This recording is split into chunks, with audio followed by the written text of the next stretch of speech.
खबर की तरफ आते हैं जिसके लिए हमने ये स्पेशल वीला किया है। देखें, कल की रात भी बहुत अस्सलाम वालेकुम नाज़रीन का नाम सीनियर सहाफ़ी जवेद चौधरी साहब ने एक और बहुत बड़ा इंकशाफ किया है। इससे पहले भी आपको मालूम है कि वो ऐसी ऐसी बातें करते रहे हैं जिन पर लोग हंसते हैं, ना सिर्फ उनके हंसते हैं बल्कि उनका मजाक उड़ाते हैं।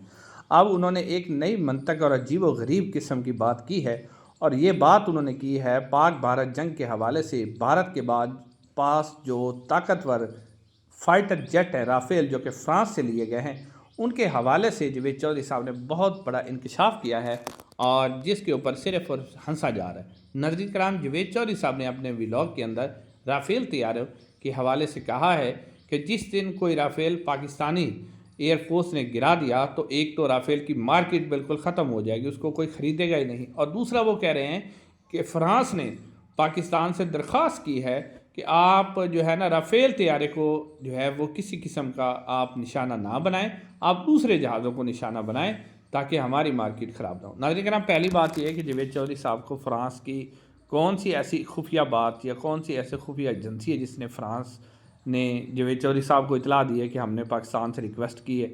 और दूसरी बात नाज़रीन कराम ये है कि जहाज़ तो गिरते रहते, क्या F-16 जहाज़ कभी नहीं गिरा, या JF-17 थंडर कभी नहीं गिरा, या अमेरिका के बड़े बड़े जहाज़ कभी नहीं गिरे?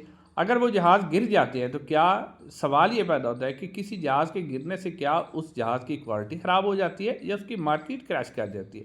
यानी अजीब व गरीब किस्म की मंतक जो है जवेद चौधरी साहब दे रहे हैं, और अंदरूनी खबरें भी दे रहे हैं। तो यहाँ से आप अंदाज़ा करें कि जवेद चौधरी साहब क्या कहा।